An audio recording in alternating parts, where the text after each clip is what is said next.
bihis.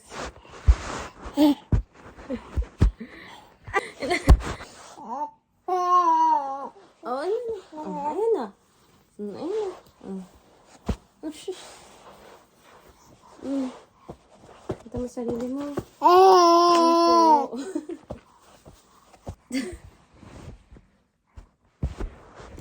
Mag-vlog ka?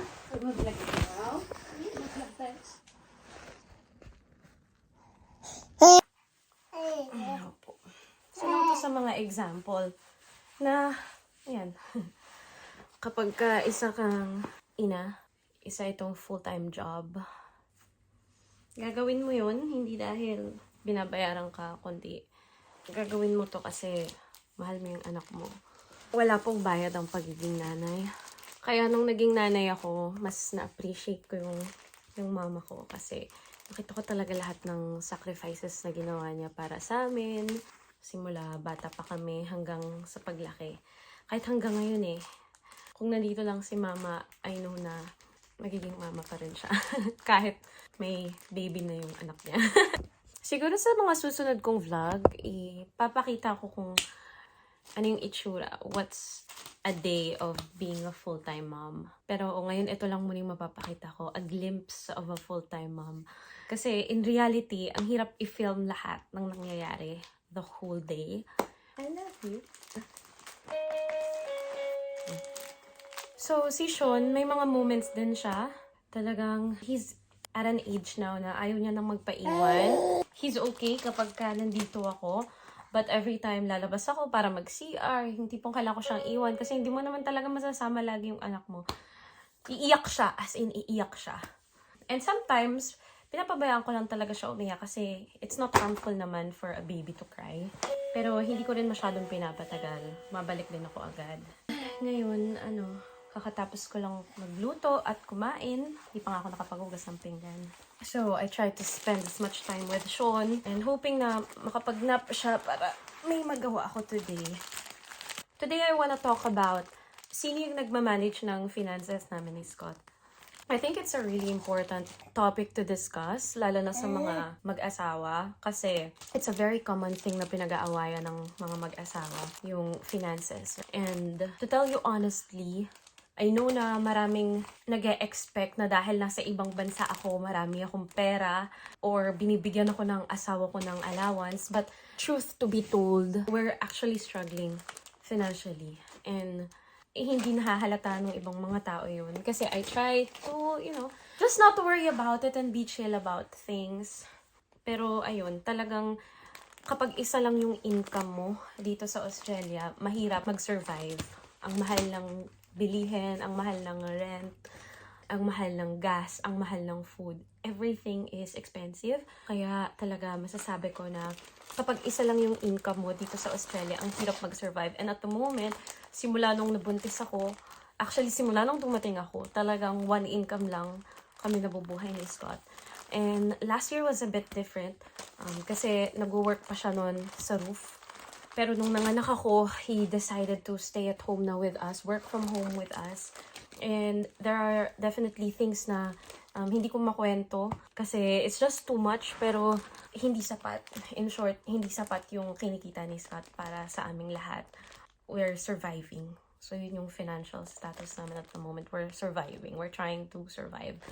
And yes, umuwi kami ng Pilipinas, pero kung makikita nyo nga sa mga posts ko, hindi kami nagkaroon talaga ng as in gala, hindi kami nakapagbora, nagstay kami just within Metro Manila.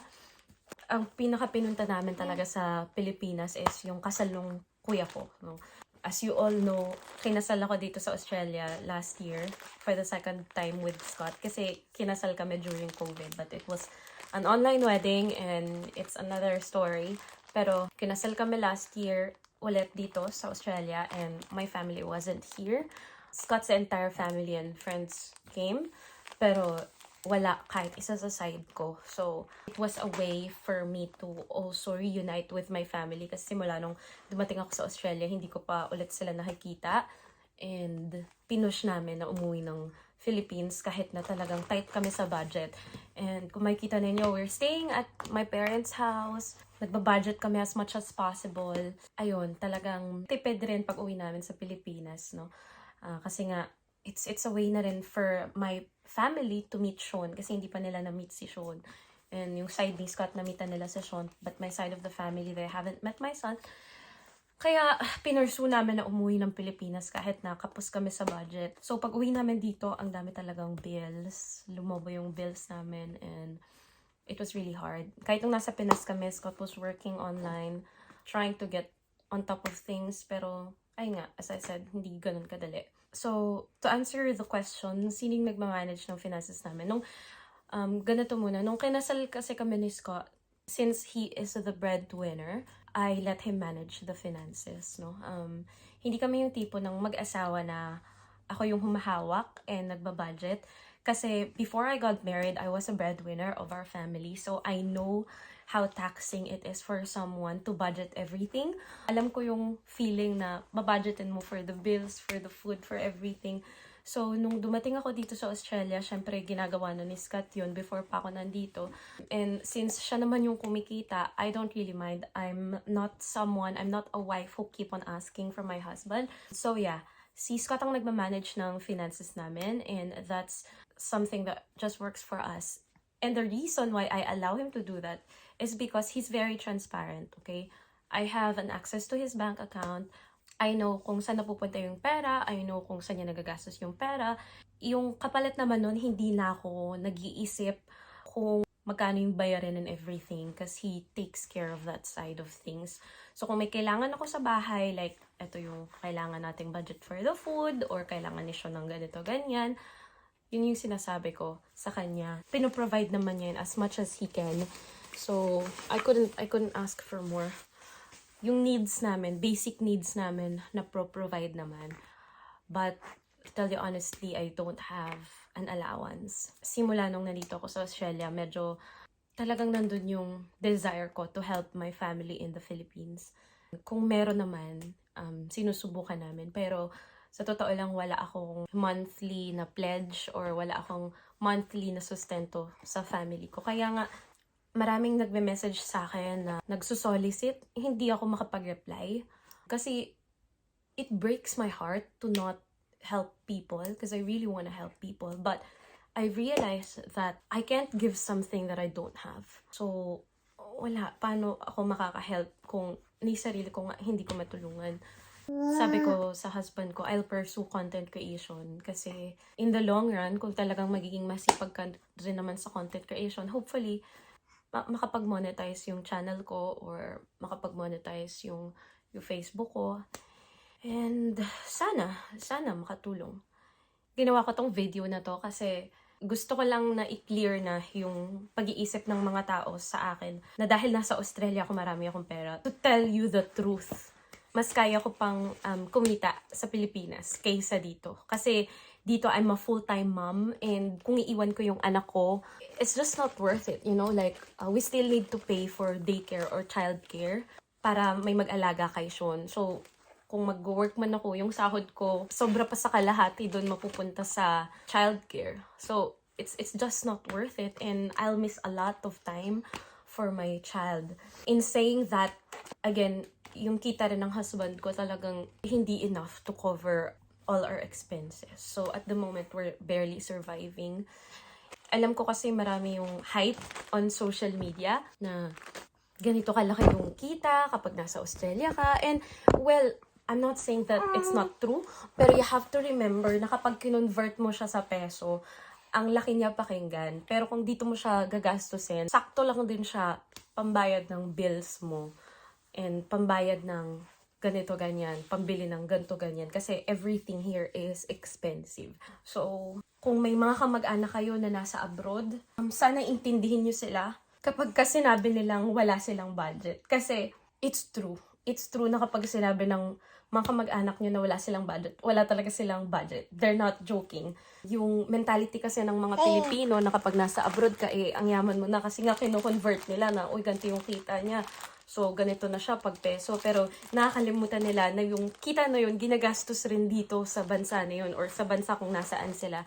And it's hard. Like, I can't even explain. But, parang kumita ka lang rin ng minimum wage sa Pilipinas tapos ang mahal ng bilihin. Same thing. Kung i-convert mo sa Pinas yung pera dito is malaki siya pakinggan.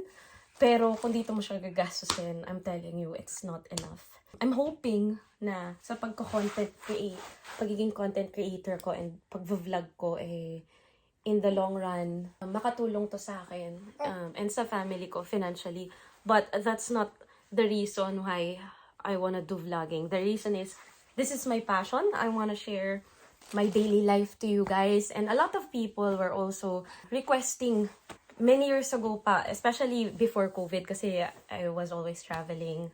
People were always asking, why don't you vlog your life? Or why don't you vlog your travel? And I think I didn't have the motivation back then. But being a mom right now, and being a stay-at-home mom, I realized now, why not? Why not vlog my life and just inspire stay-at-home moms like me? Kasi kahit stay-at-home mom ka, there's always a way. May mga magagawa ka pa rin kung gugustuhin mo lang. So at the moment, yung Facebook ko, kakastart pa lang niyang maging eligible sa in-stream ads. Pero wala pa akong kinikita, wala pa akong revenue, hindi pa ako sumahod. And I'll be honest with you about that. I'll update you about that para naman ma-inspire din yung mga stay-at-home moms na kagaya ko. I hope na kahit papano nakatulong to sa inyo. Financially, by God's grace, hindi namin pinagtatalunan ni Scott. Kasi since naging breadwinner nga ako before, naiintindihan ko yung struggle niya. And there are times na hindi lang magsasalita yung husband ko, pero alam ko na struggling na siya. I see our bank and there's zero balance in there. And we still have a lot to do. We still have a lot of things to pay. Pero wala na yung pera. And I know he's trying to juggle and hustle. But yeah, I'm just praying na mag-open din ng opportunities yung Panginoon for me para kahit paano makatulong ako financially while taking care of my son. So, yun lang mga mommies, and sana nakatulong sa iyo itong video na to. And, yeah, may God bless you all, and if you have vlog requests, kung ano yung mga gusto niyong content na makita from me, I want you to comment down below. And if you can share this video, makakatulong talaga to. Kapag nakita niyo yung ads, wag niyo skip, makakatulong to for me. So, thank you so much, and God bless you all. Bye-bye. Bye-bye.